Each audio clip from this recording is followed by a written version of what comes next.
One of the most important pairings for Blake and the Songs of Innocence and Experience is the two Holy Thursday poems. This is one example of a few where the same title is used across both volumes, and it allows us to see how the Innocence poem might be read very much through the lens of irony, and that really the Innocence view is one of gullibility, and innocence is a negative, really, where you accept the situation as it is without questioning it thoroughly. So in terms of social and political protest, these poems represent issues around control and a ruling political class that cynically manipulates the situation to sustain their power and perhaps to salve their conscience a little bit too. So we'll see in these poems images of powerlessness, of a patriarchal ruling class, of authority figures. We'll see the power of the state being implied throughout. We'll also see a sort of voicelessness, which is ironic, as the voices are kind of heard by these children, but they're not saying what they think or feel. They're saying what they must say. And we'll see here what Marxists have called false consciousness, that people can be sort of hypnotized into accepting an unjust state that's unfair to them personally, because somehow they're led to believe that this is the only way it could be, or that it is in the long term in their interest for things to remain as they are, that things would be worse, for instance, if there was a revolution or a large change in social order. So we can look at the methods that Blake uses to explore these issues. And of course, one of the key things, the power of the church, is going to come forward here, as it's a pair of poems set in a church setting. We'll see that the two poems, of course, link easily. You don't have to compare in any essay, but to create a essay that's got an overall coherence, it can be quite useful to look at a pair of poems. Those are some of the themes there that have come up so far on the exam questions. There's certainly issues about constraint here and control and oppression, not so much as parents, because these children are orphans, so the people who stand in place of their parents are controlling and oppressive. Religion equaling misery is certainly implied throughout these poems to some extent or other.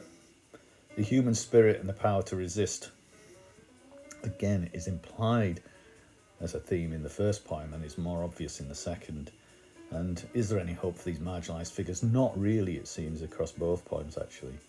I'm not sure there's much about personal relationships here, but there's certainly lots about the unkind authority figures. And there's lots to question that joy is the result of innocence here, in that if there is any joy in the first poem, it's a naive joy that's really not sustainable. So this was our Innocence poem. And we can see the word innocent used there in the first line. And it describes then an event on a religious holiday, perhaps Maundy Thursday, the day before Good Friday, the celebration of, or the commemoration of Jesus being crucified, or perhaps an Annunciation Day, a later Holy Thursday in the calendar. But either way, the children who are in orphanages have been cajoled or trained into preparing to sing in St Paul's Cathedral, the most important church in London,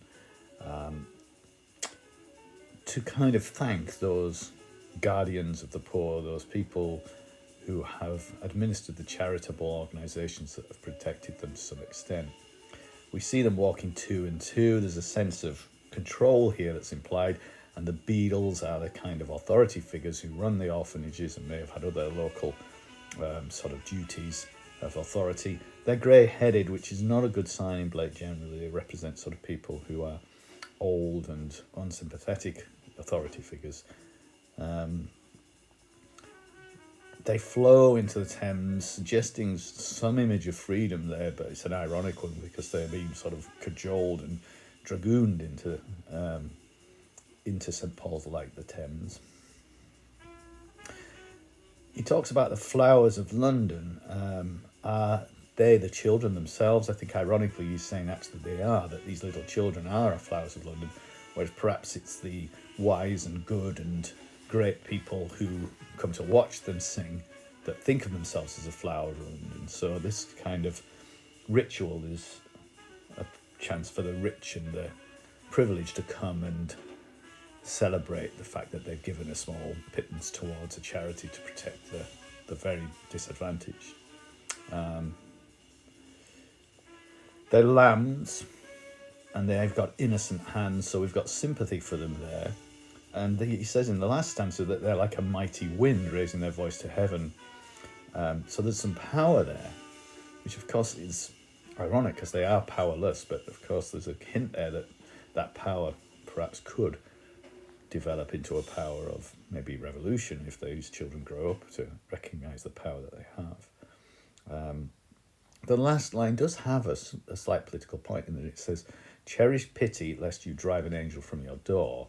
What it's saying there is that you might not recognise that the angels in our world are these poor children, and you might sort of dismiss beggars and, the low life of our society as being not worthy of your attention, but actually they're exactly the people that Christ in the Christian Gospels preaches as being the ones that we should care for most. And so these are the angels, don't forget that. So there's a slight criticism there of perhaps a slightly ignorant and dismissive Christian type person who says, well, I don't want anything to do with these poor people, and can be related to attitudes today, for instance, to benefit cheats and things like that, where comfortable middle class people like to criticise the poor for trying to scrape a little bit more money out of the system that just about keeps them alive. So there's some potential politics here, but it does seem quite innocently to say this is a lovely thing, these children coming up and singing for their wise guardians.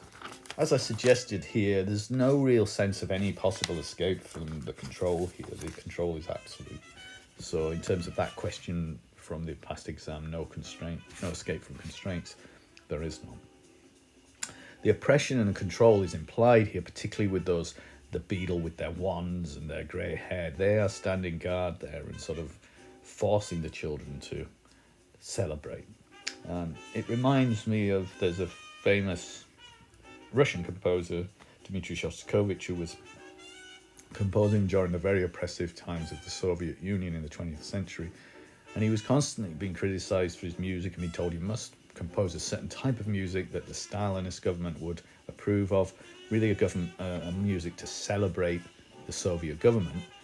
And in one of his symphonies in particular, the fifth, ends with a kind of resonatingly loud sort of celebration, but as has been said, the strings play the same note for sort of 200 and something times in a sort of assertion of the lack of freedom, really, that we have to celebrate, and we are celebrating because we're being forced to celebrate, is how that music has been described, as sort of giving away really to the sensitive audience of the time that this is not a true celebration, it's actually a kind of protest against being forced to celebrate what you can't celebrate. The world then was very, for the Soviets, was full of poverty and disadvantage and oppression.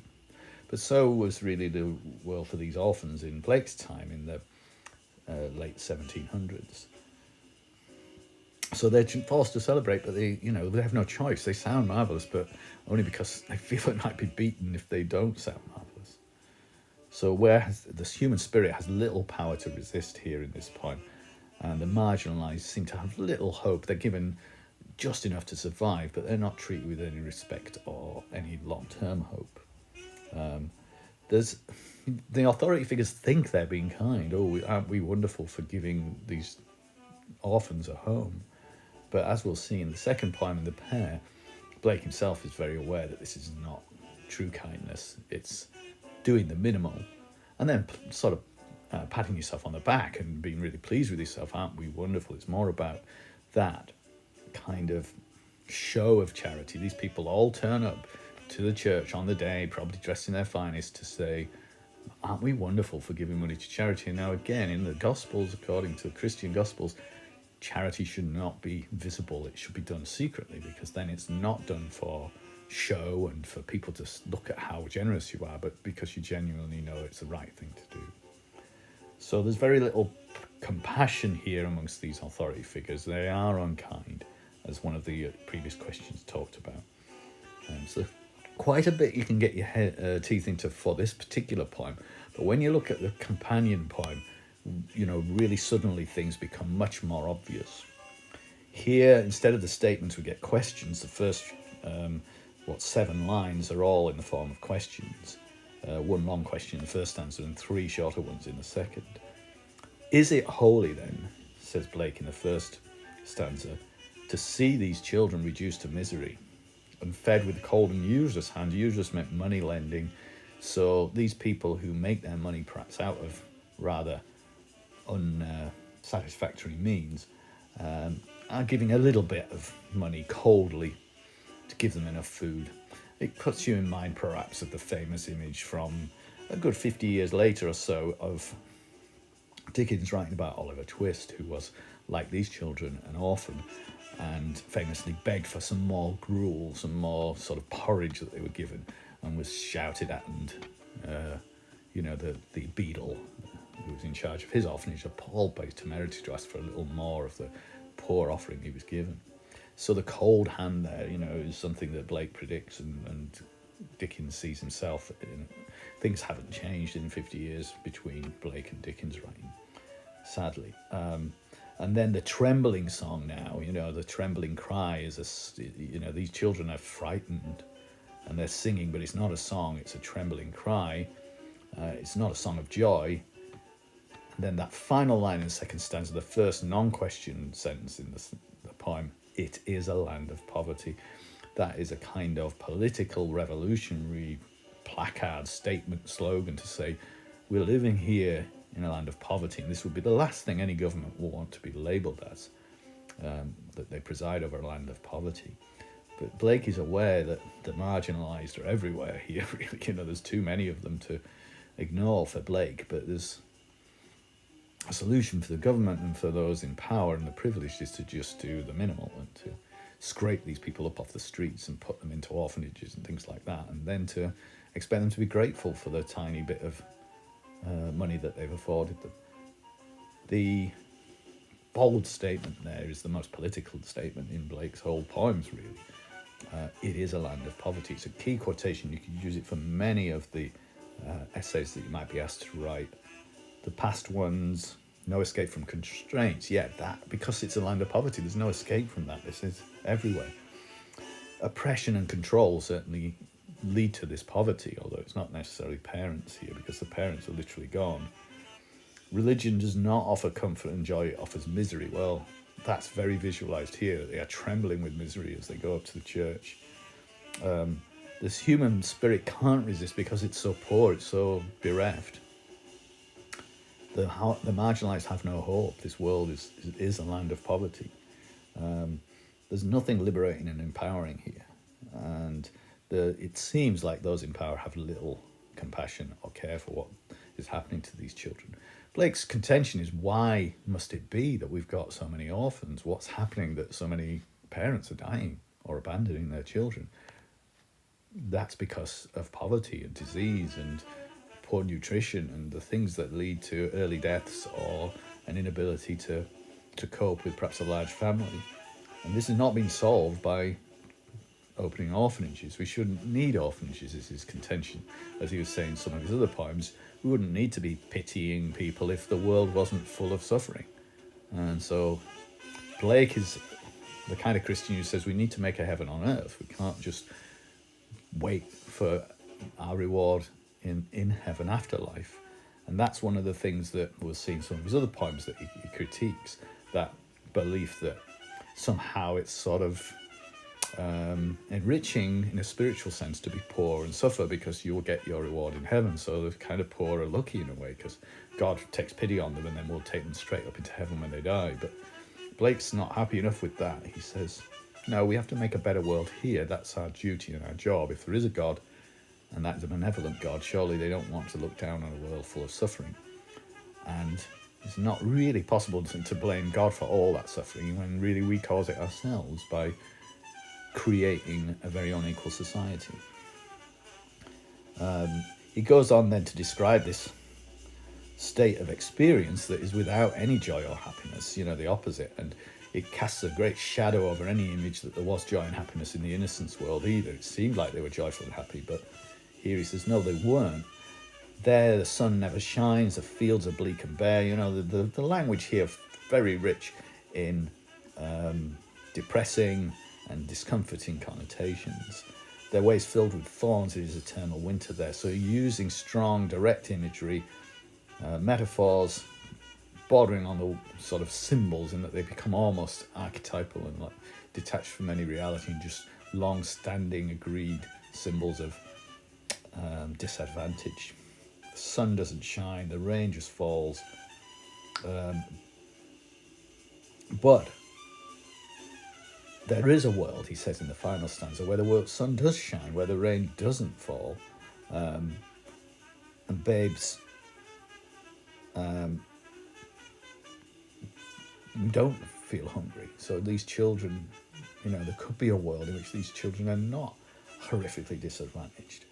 And there wouldn't be poverty for us all to be appalled by.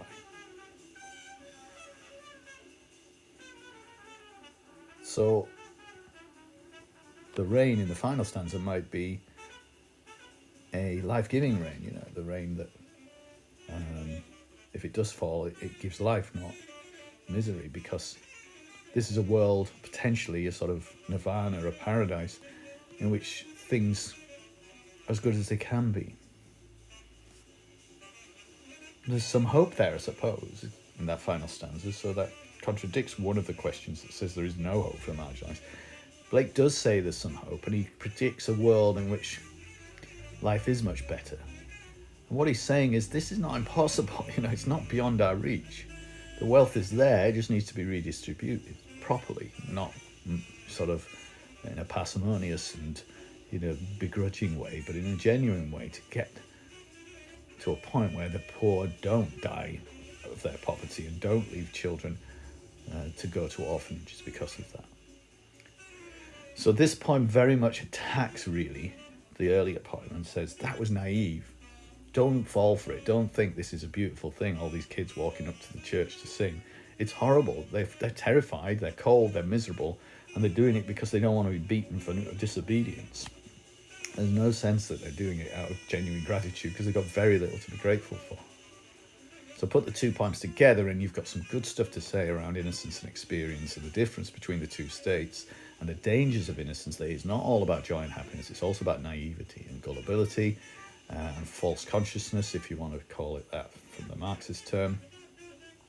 And that Blake is appalled by this, and it obviously relates to poems like London, where we saw him appalled by the poverty and suffering of the people in London. This is another image from London. It's specifically about going to St Paul's Church in London.